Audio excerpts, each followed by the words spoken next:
Hello bachcho, how are you all? I hope you all are fine. My name is Sonam Tyagi and you are watching Biology with Sonam.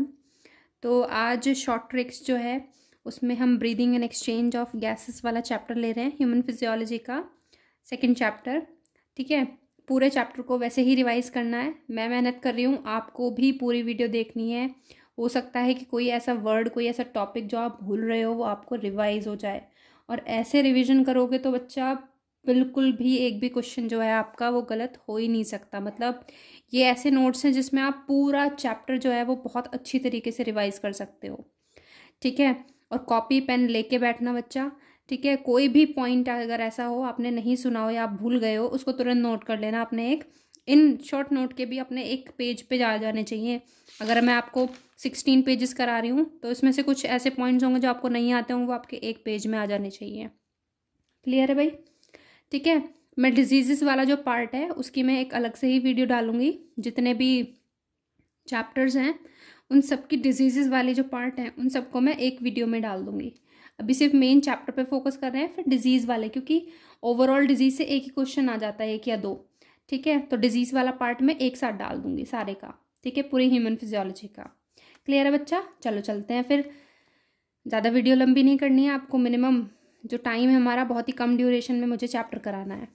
ठीक है, तो जो respiration होता है, respiration क्या है भाई? एक तरीके से हमने डाइजेशन पढ़ा, तो डाइजेशन के बाद हमने जो फूड को एब्जॉर्ब किया है उस फूड को क्या करेंगे, अब हम लोग ब्रेक डाउन करेंगे, उससे एनर्जी निकालेंगे।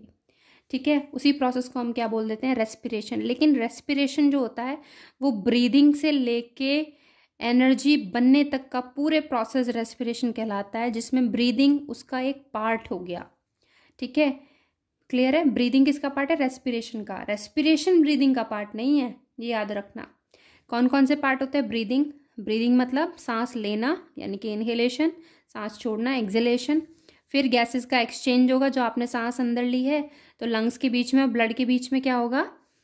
आपका एक्सचेंज होगा गैसेस का। ठीक है, देन आपका ब्लड क्या करेगा? उसको ट्रांसपोर्ट करेगा। टिश्यूज़ के पास ज़रूरत है तो टिश्यूज़ के पास लेके जाएगा उसको। ठीक है, then exchange between the blood and tissue. फिर जो ऑक्सीजन आपकी ब्लड में है वो टिश्यूज़ को मिल जाएगी। टिश्यूज़ में जो CO2 बन रही है वो ब्लड में आके आप उसको एक्सहेल कर दोगे। ठीक है, एनारोबिक और एरोबिक दो तरह की रेस्पिरेशन हमने पढ़ी है। एरोबिक जिसमें एयर की प्रेजेंस में होती है, ऑक्सीजन की प्रेजेंस में। एनारोबिक मतलब in the absence of oxygen. Aerobic respiration जो होती है उसके अंदर क्या होता है बच्चा? उसके अंदर माइटोकॉन्ड्रिया जो होता है वो प्रेजेंट होता है, और माइटोकॉन्ड्रिया के अंदर ही क्या होती है? माइटोकॉन्ड्रिया के अंदर ही क्या होती है हमारी? रेस्पिरेशन, सॉरी क्रेब्स साइकिल होती है हमारी। ठीक है, तो माइटोकॉन्ड्रिया प्रेजेंट है और क्रेब्स साइकिल भी होगी वहां पे। लेकिन एनाएरोबिक जो है,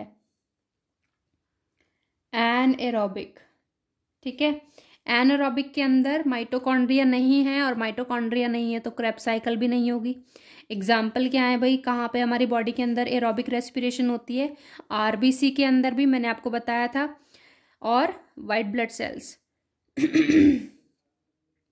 सॉरी वाइट मसल फाइबर्स। ठीक है, RBC के अंदर और वाइट मसल फाइबर जो मैंने आपको बताई थी, red muscle fibre, white muscle fibre.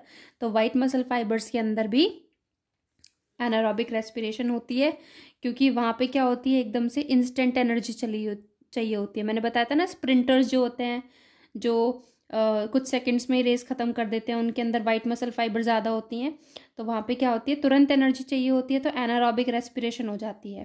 ठीक है, देन रेस्पिरेटरी ऑर्गन किसी ऑर्गेनिज्म में कैसे होंगे वो डिपेंड करता है कि भाई वो उसका हैबिटाट कहाँ है, वो पानी में रहता है या लैंड पे रहता है, या फिर उसकी लेवल ऑफ ऑर्गेनाइजेशन क्या है, वो आपका टिश्यू से मिलके बना है, सेल से मिलके बना है, या फिर ऑर्गन या ऑर्गन सिस्टम लेवल है। ठीक है, जो गिल्स के थ्रू रेस्पिरेशन होती है उसको हम ब्रैंकियल रेस्पिरेशन बोलते हैं, इस पर भी क्वेश्चन आता है। जो लंग्स के थ्रू रेस्पिरेशन होती है उसको पल्मोनरी रेस्पिरेशन बोलते हैं। स्किन के थ्रू क्यूटेनियस रेस्पिरेशन बोलते हैं। ये टॉपिक जो है आपके यहाँ ब्रीदिंग एंड एक्सचेंज में नहीं दे रखे, ये आपके फ्रॉग वाले पार्ट में दे रखे हैं। फ्रॉग वैसे सिलेबस में नहीं है, बट फिर भी यहाँ पे भी ये टॉपिक आते हैं तो जर्नल सा टॉपिक पूछ लेते हैं। फ्रॉग के अंदर तीनों ही होती हैं, गिल्स के थ्रू भी टेडपोल स्टेज में, लंग्स के थ्रू भी होती है, और क्यूटेनियस रेस्पिरेशन स्किन के थ्रू भी करता है, और बक्कल कैविटी के थ्रू भी करता है वो ओरल रेस्पिरेशन। ये टेबल बहुत ज़्यादा इंपॉर्टेंट है, मैंने इसको एनिमल किंगडम को भी इंक्लूड कर दिया है। तो यहाँ पे ऑर्गन्स लिखे हुए हैं, यहाँ पे एग्जाम्पल्स हैं। जर्नल बॉडी सरफेस के थ्रू कौन करते हैं? जो सिंपल ऑर्गेनिजम्स हैं हमारे, लाइक स्पॉन्जेस, ठीक है, पॉरीफेरास वगैरह, निडेरिया, टीनोफोरा, फ्लैटवॉर्म्स यानी कि प्लेटीहेल्मिन्थीस, एस्कीहेल्मिन्थीस, राइट। क्यूटिकल्स के थ्रू कौन करता है बच्चा? अर्थवॉर्म एंड फ्रॉग, ठीक है, क्यूटिनस करता है। गिल्स के थ्रू कौन करता है बेटा? फिशेस करती हैं। एक्वेटिक आर्थ्रोपोडा करते हैं। एक्वेटिक मोलस्का, टेडपोल लार्वा करता है। टेडपोल लार्वा क्या है? फ्रॉग की लार्वल स्टेज है। बुक गिल्स मैंने आपको आर्थ्रोपोडा में पढ़ाए थे, बुक गिल्स। लाइमुलस जिसको किंग क्रैब भी बोलते हैं आप,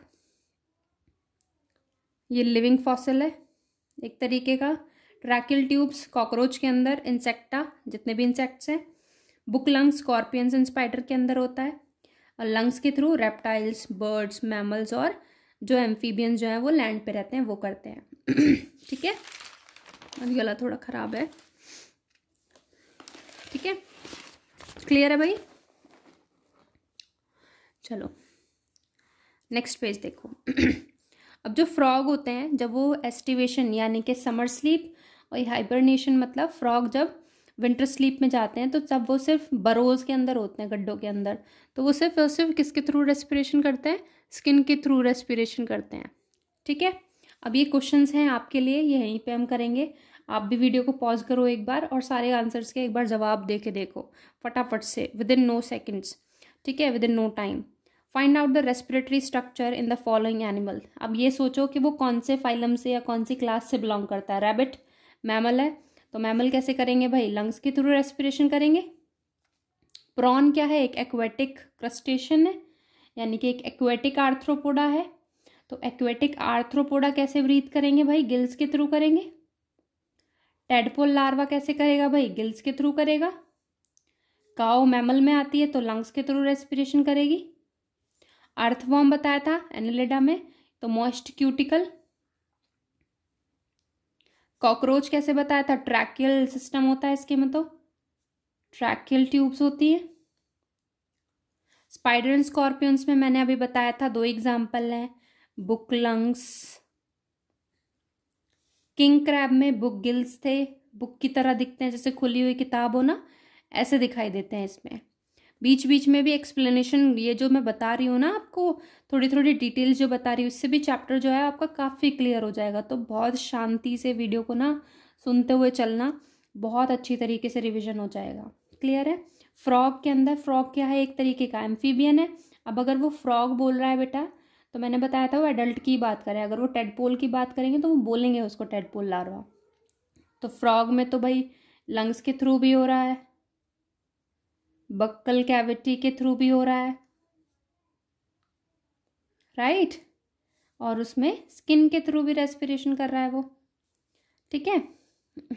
वेल क्या है? अब वेल पानी में रहती है तो फिश मत समझ लेना। वेल क्या है? मैमल है, तो मैमल में लंग, सांस लेने के वो लिए वो थोड़ा सा बाहर आती है। स्पॉन्जेस में journal body surface, journal body surface. Lizard, lizard क्या? एक तरह की रेप्टाइल है, ठीक है, तो रेप्टाइल्स भी कैसे करते हैं? लंग्स के थ्रू रेस्पिरेशन करते हैं। शार्क फिश है एक तरह की, तो शार्क में गिल्स होंगे, ठीक है, कार्टिलेजिनस फिश है ये। टीनोफोरा, ठीक है, and Coelenterata journal body surface. Clear है बेटा? अब हमारे ह्यूमन रेस्पिरेटरी सिस्टम की बात करूंगी। तो ह्यूमन रेस्पिरेटरी सिस्टम जो होता है वो नेजल नॉस्ट्रल से स्टार्ट होता है, नाक के जो छेद होते हैं बाहर वाले, और एल्वेलाई तक पहुंचता है। तो जो हमारा नाक की नली होती है, पैसेज जो होता है, it is lined by PSCCGE, pseudo stratified ciliated columnar epithelium. Cilia भी है यहाँ पे, और आपकी ग्लैंडुलर वर्ड भी आ रहा है, यानी कि म्यूकस भी और सीलिया भी है यहाँ पे। नेजल सेप्टम, जो नेजल पैसेज है वो उसको दो पार्ट में डिवाइड करता है, and it is made up of hyaline cartilage. और जो हमारी नोज़ की टिप होती है जो प्रेस हो सकती है, उसको हम इलास्टिक कार्टिलेज बोलते हैं। डन बच्चा? क्लियर है? चलो आगे बढ़ते हैं। ऑल्फैक्टरी एपिथेलियम होती है, उसको श्नाइडेरियन मेम्ब्रेन बोलते हैं, और वहाँ पे उसके नीचे एक ग्लैंड होता है, बुमेंस ग्लैंड। ये बुमेंस कैप्सूल नहीं है, वो किडनी में पढ़ोगे आप, डबल लेयर का cup like structure. This is women's gland. ये आपकी किस में हेल्प करता है? स्मेलिंग में हेल्प करता है। ऑल्फैक्टरी एपिथेलियम के नीचे होता है ये। क्लियर है? ये हेल्प करेगा। फिर सिग्नल जाएंगे स्नाइडेरियन मेम्ब्रेन पे, देन ब्रेन में होते हैं ऑल्फैक्टरी लोब्स, तो वहां पे जाएगी इन्फॉर्मेशन। क्लियर है बच्चा? चलो आगे करते हैं। तो देन आते हैं, अब हम रेस्पिरेशन पढ़ रहे हैं तो हम ट्रैकिया की बात करेंगे। ट्रैकिया की जो सबसे ऊपर वाली जो ओपनिंग है उसको हम बोलते हैं ग्लॉटिस, और ग्लॉटिस को जो कवर करता है उसको बोलते हैं एपिग्लॉटिस। एपिग्लॉटिस क्या है? एनसीईआरटी की लाइन है, thin elastic cartilaginous flap. Cartilage है मतलब एक तरह का ये।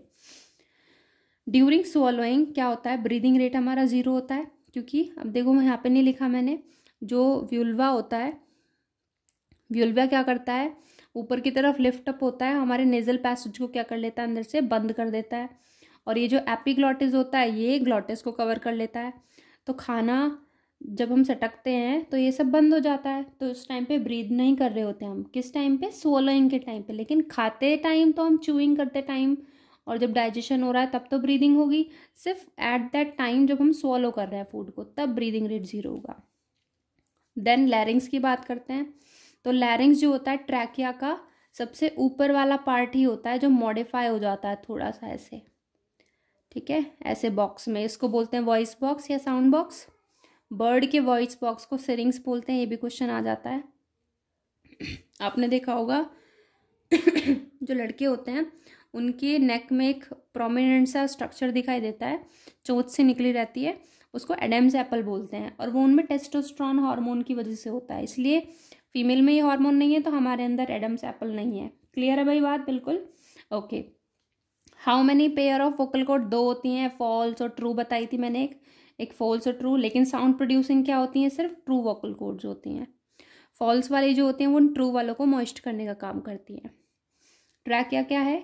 10 to 12 सेंटीमीटर लॉन्ग ट्यूब है, नेक्स्ट से लेके मिड थोरैसिक कैविटी तक जाती है, ठीक है।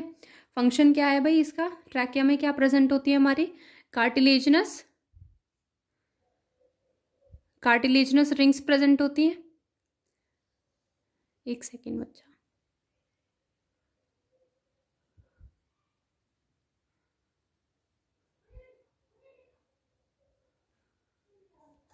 ठीक है, कार्टिलेजिनस रिंग्स प्रेजेंट होती हैं इसके अंदर।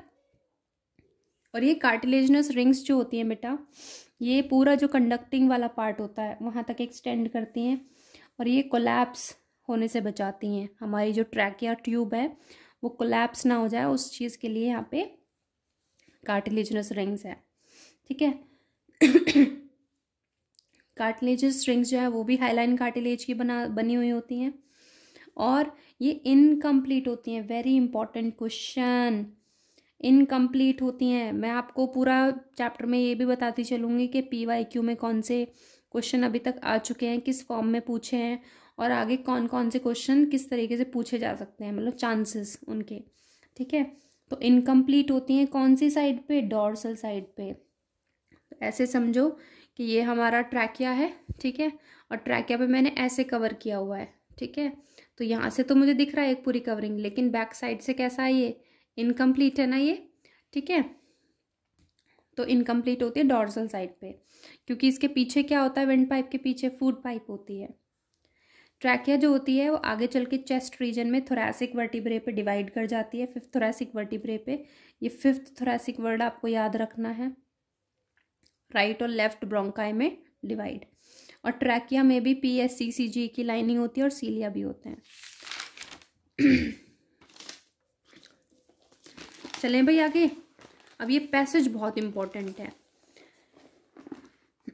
ये तो फेवरेट से ही क्वेश्चन रहते हैं, ठीक है, कि पैसेज पूछ लो भाई बच्चों से।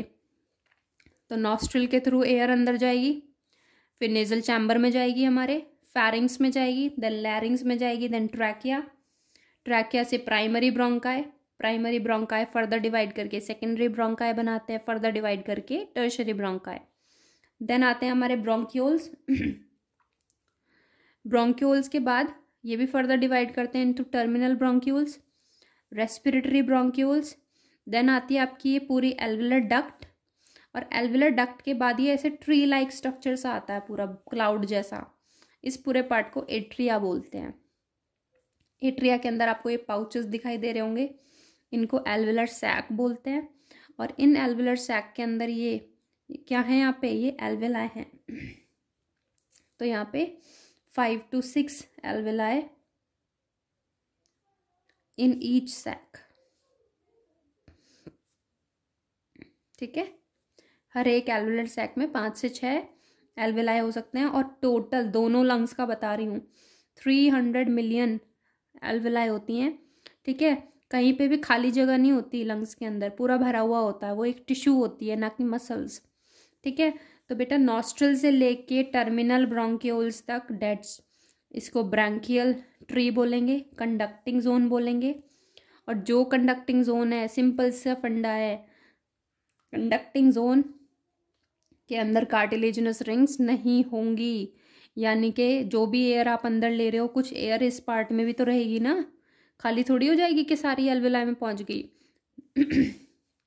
तो जो एयर आपकी यहाँ पे प्रेजेंट होगी उसको डेड स्पेस एयर बोलेंगे, और वो गैसेस के एक्सचेंज में पार्टिसिपेट नहीं करती है। ठीक है, आपके रेस्पिरेटरी ब्रोंक्यूल से लेके एल्विलाई तक का पूरा पार्ट रेस्पिरेटरी ट्री कहलाएगा या एक्सचेंजिंग पार्ट कहलाएगा।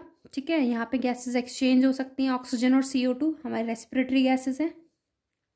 ठीक है, यहाँ पे कार्टिलेजिनस रिंग एब्सेंट है। ठीक है, यहाँ पे सीलिया भी एब्सेंट है, यहाँ पे म्यूकस सिक्रीटिंग जो सेल्स हैं वो भी एब्सेंट है, वो सब यहाँ तक प्रेजेंट है। ठीक है, तो एल्विलर एयर होती है एल्विलाई के अंदर जो गैसेस एक्सचेंज में पार्टिसिपेट करेगी। अब ये जो एल्विलाई है छोटे छोटे से बैग लाइक, ठीक है, बैग लाइक स्ट्रक्चर्स होते हैं एल्विली। टोटल क्या होते हैं, these are the structural and functional unit of lungs. Total number of alveoli कितने होते हैं, 300 मिलियन। और इनका पूरा एरिया अगर आप काउंट करोगे तो वो 70 से 100 मीटर स्क्वायर निकल के आएगा। क्लियर है बच्चा यहाँ तक? ठीक है, आगे चले।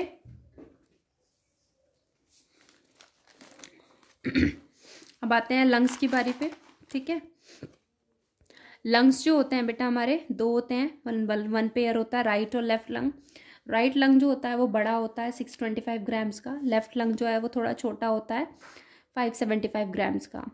राइट वाला जो लंग है वो थोड़ा सा अपर होता है as compare to the left, क्योंकि राइट साइड में क्या होता है हमारा लिवर होता है, ड्यू टू लिवर थोड़ा सा ऊपर की साइड होता है, और किडनी नीचे होती है राइट वाली। देखा, लिंक करके बता रही हूँ, किडनी नीचे है और राइट वाला लंग जो है, राइट वाली किडनी नीचे है और राइट वाला रंग थोड़ा सा ऊपर है, क्योंकि बीच में क्या आ गया, लिवर आ गया है। कार्डिक नॉच जो होती है लेफ्ट की तरफ होती है, इसलिए हार्ट हमारा उसी नॉच के अंदर क्या होता है, सिचुएटेड होता है, टिल्टेड होता है थोड़ा टुवर्ड्स द लेफ्ट। ठीक है, दोनों लंग्स के बीच का जो स्पेस है उसको मीडियास्टाइनम बोलते हैं। आपको यहाँ पे लंग में दिख रहे होंगे 1 2 3 लूप दिख रहे हैं, यहाँ पे 2 दिख रहे हैं। तो राइट लंग में 3 लूप्स हैं, तो 3 लूप के लिए 2 कट लगाने पड़ेंगे। तो 2 फिशर हैं यहाँ पे, एक हॉरिजॉन्टल है एक ओब्लिक है। और लेफ्ट वाले लंग में क्या, एक ही फिशर है, 2 लूप्स बन गए, 1 और 2, और वो भी ओब्लिक है। क्लियर है? चलो भाई, अब लंग्स के चारों तरफ एक कवरिंग होती है, पेरिटोनियम लेयर होती है, उसको क्या बोलते हैं हम लोग, प्लूरल मेम्ब्रेन बोलते हैं। और उसके अंदर एक फ्लूइड भरा रहता है, प्लूरल फ्लूइड। इसका फंक्शन होता है फ्रिक्शन को कम करना। लंग्स की अगर मैं बात करूँ मैमल्स के लंग्स की, तो वो सॉलिड होते हैं और स्पंजी होते हैं, स्पंज के जैसे होते हैं। ठीक है, स्पंज होता है ना, दब जाएगा एक्सपेंड हो जाएगा, लेकिन खाली जगह नहीं होती उसके अंदर, पूरा भरा सॉलिड दिखता है। लंग्स एक टिश्यू है, कोई मसल्स नहीं है। तो अगर इसमें मसल्स नहीं है तो सेल्फ कॉन्ट्रैक्शन और सेल्फ रिलैक्सेशन की प्रॉपर्टी नहीं है बेटा। तो अगर ये खुद से एक्सपेंड और रिलैक्स नहीं कर सकता, तो इसी वजह से हमने इसको एक एयर टाइट चैम्बर में रखा है, उसको हम बोलते हैं thoracic chamber. Air tight chamber है ये चैम्बर बनेगा कैसे, ये बॉक्स कैसे बनेगा, इसको डॉर्सली बनाया है वर्टिबल कॉलम ने, वेंट्रल मतलब आगे की साइड से आपके स्टर्नम बना रही है, लेटरल साइड से रिब्स बना रही है। Very important, this is important, direct question पूछते हैं। लोअर साइड से डायफ्राम बना रहा है, अपर साइड से क्लैविकल एंड नेक बना रही है। But these 4 are very important.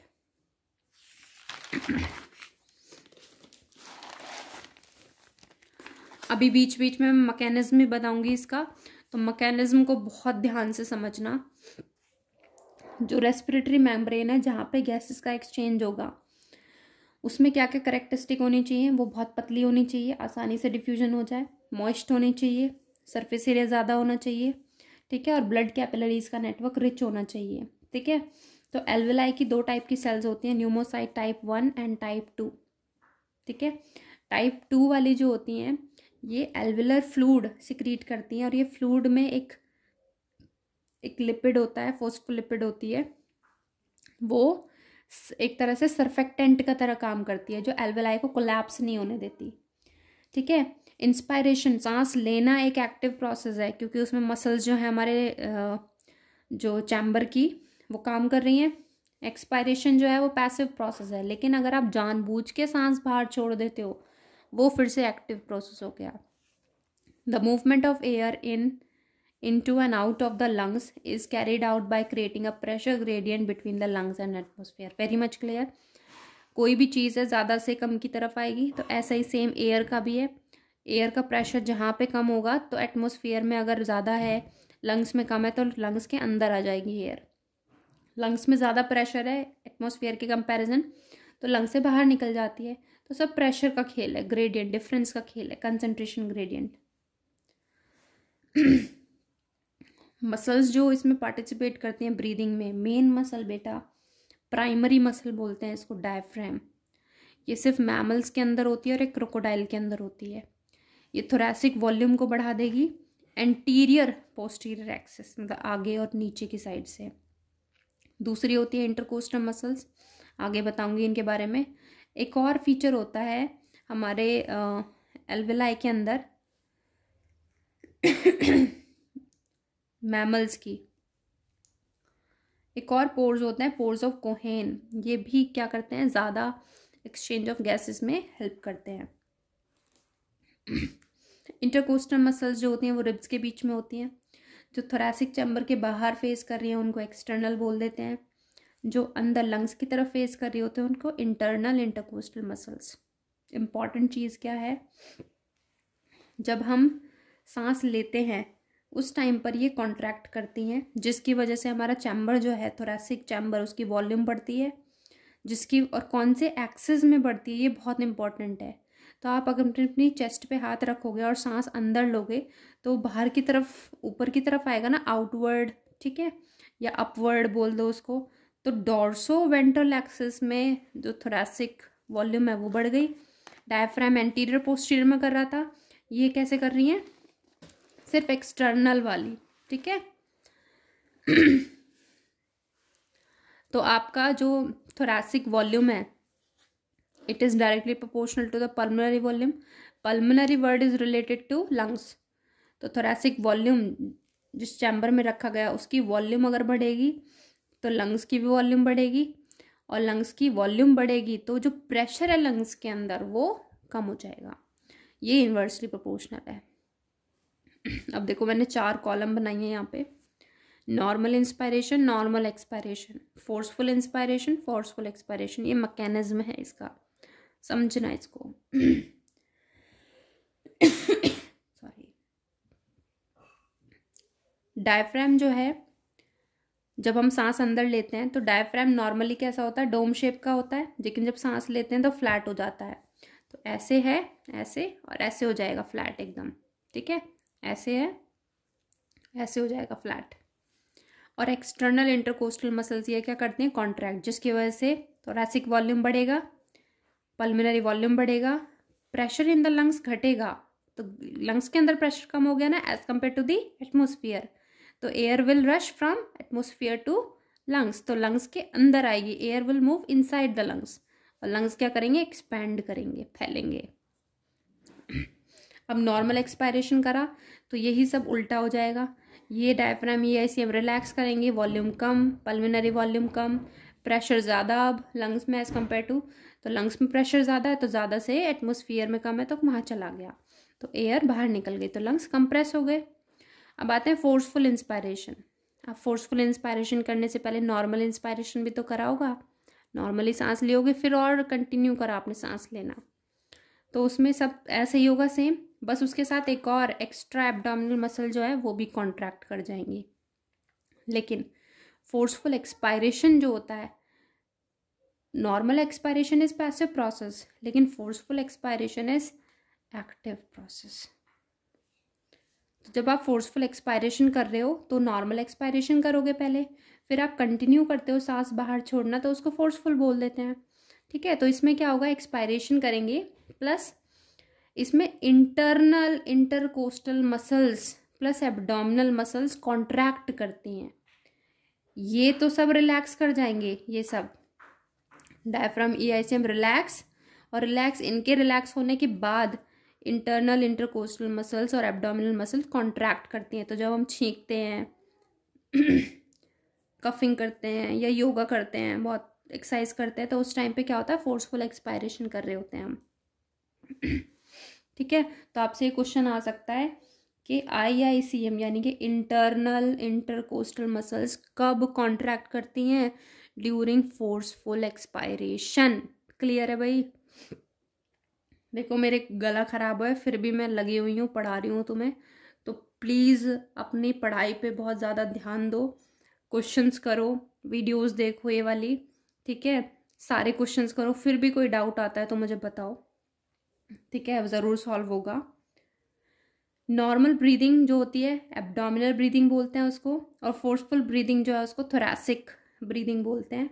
Average breath जो होती है किसी एक नॉर्मल इंसान की, वो कितनी होती है, मैंने यही सेम वर्ड लिख दिया, दैट इज 12 to 16 टाइम्स पर मिनट। ठीक है, मैमल जो होते हैं हम लोग खा भी सकते हैं और ब्रीथ भी कर सकते हैं साथ साथ।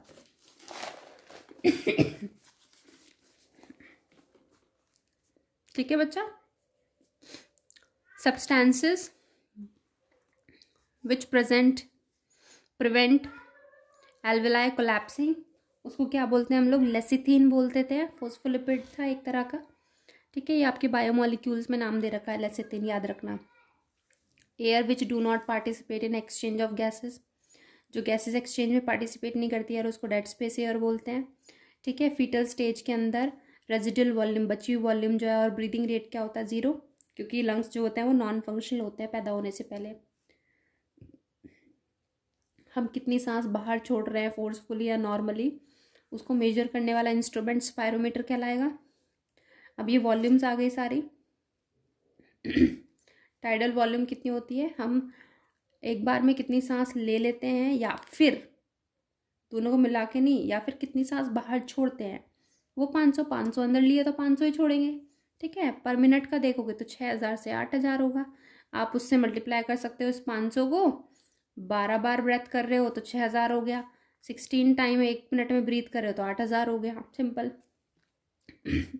और लंग्स के अंदर जितनी एयर आ रही है, टाइडल वॉल्यूम को हम पल्मिनरी वेंटिलेशन भी बोल सकते हैं। पल्मिनरी मतलब लंग्स, वेंटिलेशन मतलब वहाँ पे एयर होना। तो कितनी एयर जा रही है लंग्स के अंदर, इतनी जा रही है भाई।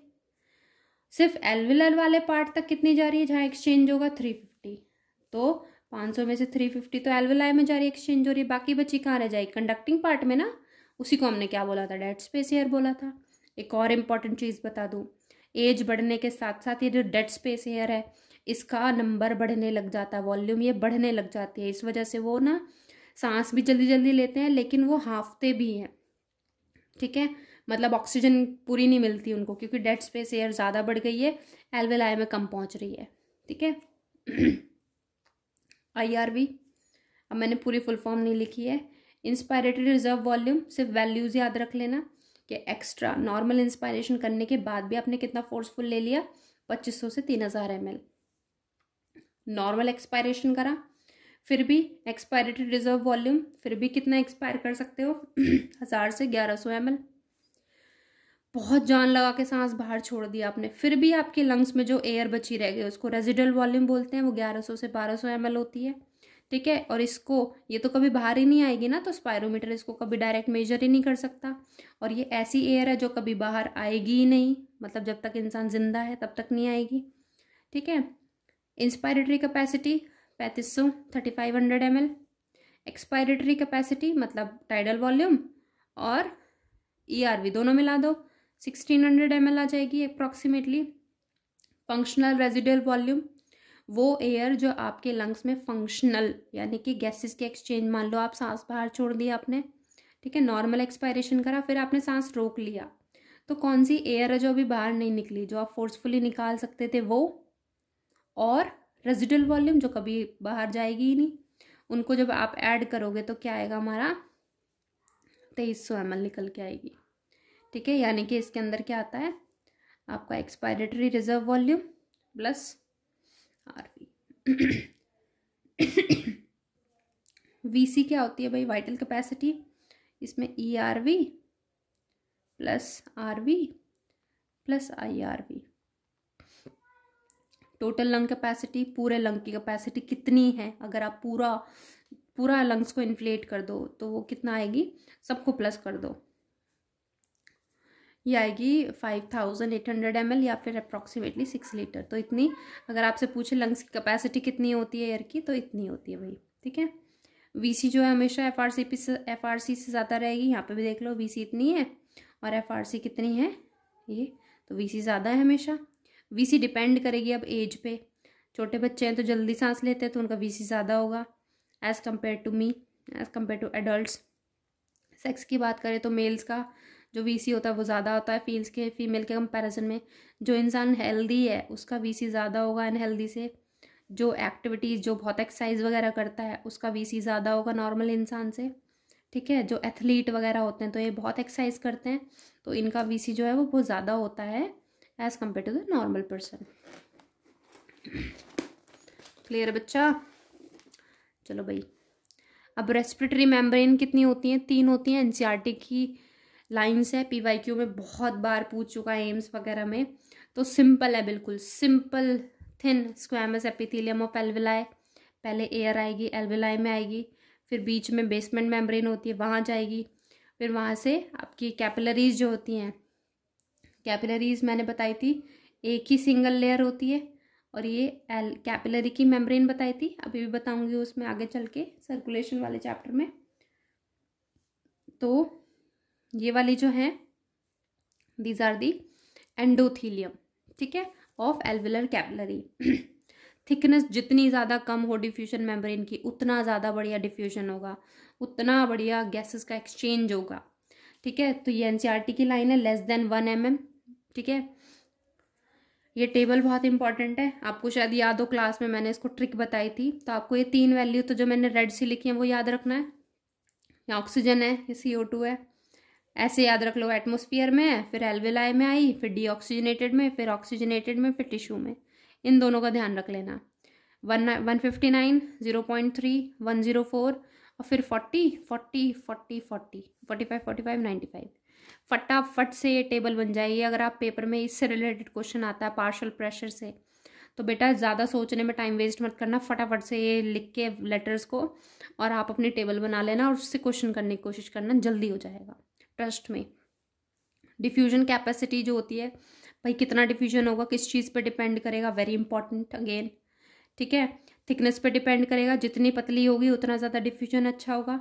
पार्शियल प्रेशर जितना ज़्यादा होगा, मान लो लंग्स के अंदर बहुत ही ज़्यादा नेगेटिव प्रेशर हो गया है, ठीक है, आप बहुत देर से आपने सांस नहीं लिया, रोक कर रखा है बिल्कुल, ठीक है, तो कार्बन डाइऑक्साइड क्या हो रही है, लंग्स में भरे जा रही है ना, ठीक है, एज कम्पेयर टू एटमॉस्फेयर। तो जब आप सांस बाहर छोड़ोगे तो क्या होगा, बहुत तेज़ी से जाएगी, है ना।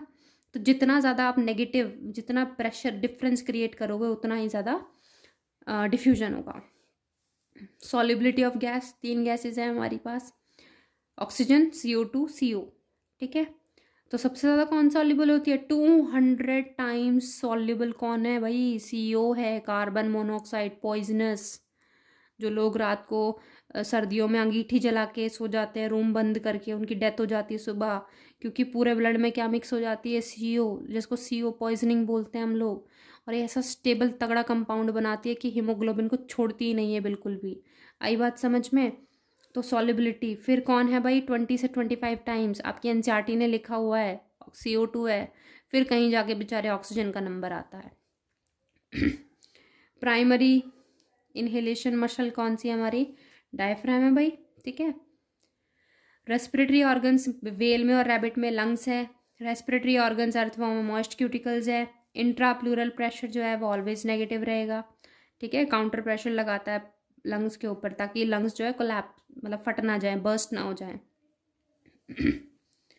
ऑक्सीजन का ट्रांसपोर्टेशन जो है वो 2 तरीके से होता है। 3% तो प्लाज्मा कर देगी, डिजॉल्व खुली हुई रहेगी हमेशा, और 97% आरबीसी ट्रांसपोर्टेशन कराती है in the form of oxy haemoglobin. Very important, ये वर्ड याद रखना। CO2 का ट्रांसपोर्टेशन 7% होता है प्लाज्मा के through, but in the dissolve state. ये वर्ड याद रखना, 70% भी प्लाज्मा से हो रहा है ट्रांसपोर्ट, ये वाला, but in the form of bicarbonate. तो अबंडेंट फॉर्म में किस फॉर्म में ट्रांसपोर्ट हो रही है, किस फॉर्म में, बाइकार्बोनेट्स की फॉर्म में इन द प्लाज्मा। 20 से 25% आरबीसी कराती है in the form of carb amino haemoglobin. अब याद कैसे रखना है, ऐसे याद रखो, हीमोग्लोबिन के अंदर पॉलीपेप्टाइड की चेन होती है, तो अमाइनो ग्रुप भी होगा वहाँ पे एक एंड पे, तो उस पॉलीपेप्टाइड चेन से चिपक के जाते हैं CO2, और ऑक्सीजन जो होती है वो आयरन वाले पार्ट से चिपक के जाती है। आई बात समझ में? ऑक्सी हीमो बोलते हैं इसलिए, हीम मतलब आयरन पार्ट, और कार्ब अमीनो यानी कि अमीनो वाले पार्ट से जुड़ के जा रही है, यानी कि पॉलीपेप्टाइड चेन से जाके जुड़ रही है। क्लियर है भाई? हीमोग्लोबिन को अगर आप ऑक्सीजन के साथ जोड़ोगे तो ऑक्सी हीमोग्लोबिन बनाता है, जो कि एक ऑक्सीजनेटेड प्रोसेस है, प्रोडक्ट है।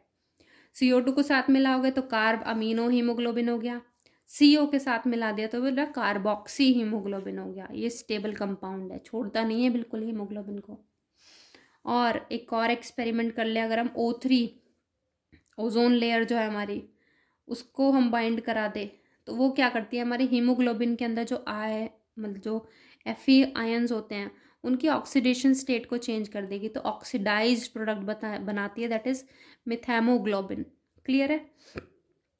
ऑक्सीजन और Hb जो होते हैं, इनके जुड़ने के प्रोसेस जो होता है उसको ऑक्सीजनेशन बोलते हैं। मतलब किसी चीज़ में ऑक्सीजन ऐड हो रही है और उसमें उसका ऑक्सीडेशन नंबर जो है आयरन का +2 स्टेट में है, तो बाद में भी +2 में ही रहता है वो।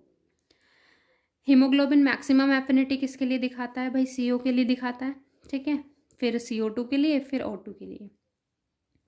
Hb जो होता है वो ऑक्सीजन और CO2 के साथ रिवर्सिबल मैनर में बाइंड करता है।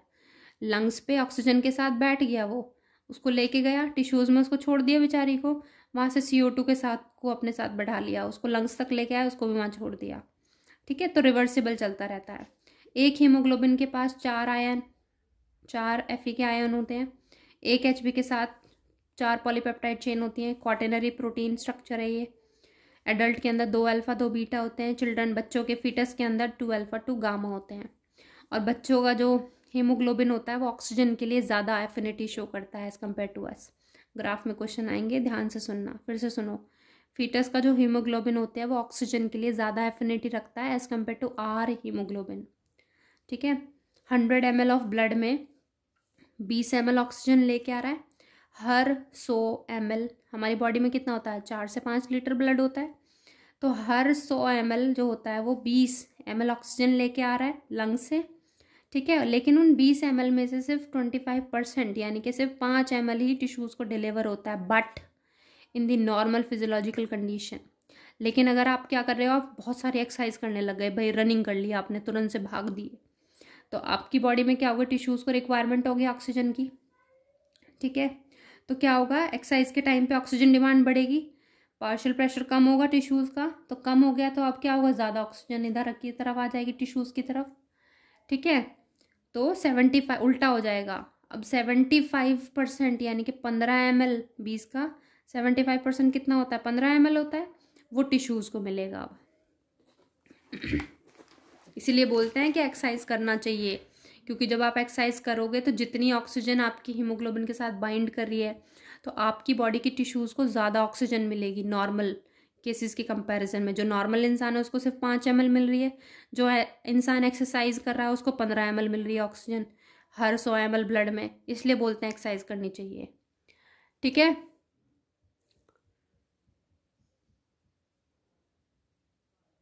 ओके, अब conditions for association of Hb oxygen with haemoglobin, कब भाई जुड़ेगा उसके साथ तो जब कौन कौन से फैक्टर होते हैं बेटा, पार्शियल प्रेशर, गैसेस के, H पॉजिटिव आयन की कंसंट्रेशन और टेम्परेचर।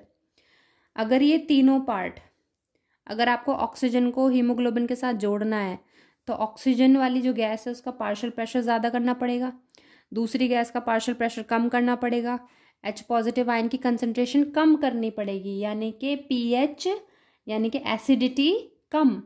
एसिडिटी कम का मतलब है pH ज़्यादा, यानी कि एल्कलाइन ज़्यादा करना पड़ेगा और टेम्परेचर कम करना पड़ेगा। तो आपकी ऑक्सीजन जो है वो हीमोग्लोबिन के साथ जुड़ जाएगी। कहाँ पे होता है ये प्रोसेस? एल्वेलाई में। अब टिश्यू में क्या होता है? पार्शियल प्रेशर ऑफ ऑक्सीजन क्या कर देंगे? कम। CO2 का प्रेशर बढ़ा देंगे, H पॉजिटिव आयन कंसंट्रेशन बढ़ा देंगे हम लोग, ठीक है, और टेम्परेचर भी क्या करेंगे? बढ़ा देंगे। तो आपकी जो ऑक्सीजन है वो हीमोग्लोबिन से अलग हो जाएगी टिश्यूज़ पे, टिश्यू लेवल पे। और ये कैसा ग्राफ देते हैं बेटा? सिग्मोइड कर्व दे दें। इफ ग्राफ है ये, अगर ग्राफ जो है वो राइट साइड में शिफ्ट होता है, ठीक है, ये ग्राफ है सिग्मोइड, अगर ये राइट साइड में, राइट मतलब इधर, अगर ये राइट साइड में शिफ्ट होता है, एक सेकेंड, यहाँ पे PO2 है और यहाँ पे HB सैचुरेशन है। तो ये नॉर्मल ग्राफ था हमारा, ठीक है। अब ये क्या करिए, ये हमारे दो हैंड है, ये राइट हैंड है मेरा, तो राइट हैंड की तरफ शिफ्ट हो गया, तो क्या होगा बच्चा यहाँ पे? राइट हैंड की तरफ क्या होगा? यहाँ पे मैंने शायद उल्टा लिख दिया है, यहाँ पे लेफ्ट आएगा, यहाँ पे राइट आएगा। तो लेफ्ट अगर शिफ्ट हुआ है वो, सॉरी हाँ, लेफ्ट साइड अगर शिफ्ट हुआ है, यहाँ पे लेफ्ट साइड शिफ्ट हुआ है अगर ये ग्राफ, तो ऊपर की तरफ शिफ्ट हुआ है ना, यानी कि ज़्यादा एसोसिएशन होगा। और राइट साइड की तरफ अगर ये शिफ्ट हुआ है तो क्या होगा? डिसोसिएशन होगा ऑक्सीजन का। बोहर्स इफेक्ट किसको बोलते हैं बेटा? अगर CO2 ज़्यादा, अब ये जो फैक्टर है इनमें से CO2 ज़्यादा होने की वजह से अगर हीमोग्लोबिन से ऑक्सीजन अलग हो जाए, उस प्रोसेस को हम लोग क्या बोल देते हैं? बोहर्स इफेक्ट बोल देते हैं। रूट इफेक्ट बोलते हैं कि H पॉजिटिव आयन कंसंट्रेशन ज़्यादा होने की वजह से, यानी कि एसिडिटी ज़्यादा होने की वजह से, pH कम होने की वजह से अगर ऑक्सीजन अलग हो जाती है, ऑक्सीजन का डिसोसिएशन हो जाता है, तो उसको रूट इफेक्ट बोलते हैं। बहुत माइनर सी चीज़ें हैं। यहाँ पे CO2 के ज़्यादा होने की वजह से ऑक्सीजन अलग हो गई, डिसोसिएट हो गई। यहाँ पे H पॉजिटिव आयन के ज़्यादा होने की वजह से जो है वो डिसोसिएशन हो गया ऑक्सीजन का, ठीक है। ये ऐसे ग्राफ आते हैं क्वेश्चन के अंदर, ठीक है। तो सपोज करो ये ग्राफ दे रखा है, A और B मैंने मार्क कर दिया। अब इनमें से आप मुझे बताओ कि इसमें से एट्रियल वाला ब्लड कौन सा है और वीनस ब्लड कौन सा है, यानी कि डीऑक्सीजनेटेड या ऑक्सीजनेटेड कौन सा है। तो ये ग्राफ देखो, ये पार्शियल प्रेशर है, ये HB सैचुरेशन है। सैचुरेशन मतलब HB के साथ, हीमोग्लोबिन के साथ उसका सैचुरेशन हो गया, यानी कि ऑक्सीजन उसके साथ जुड़ गई, क्योंकि ऑक्सीडेशन कर्व है ये। तो ऊपर जो बना होगा तो उसमें ज़्यादा सैचुरेशन है ना, तो ये वाला क्या होगा भाई? एट्रियल होगा ये A। B कौन सा होगा? ये वाला वीनस हो गया। देखो यहाँ पे, which one represent 25 degree Celsius and which represent 42 degree Celsius. Temperature की बात कर रहे हैं।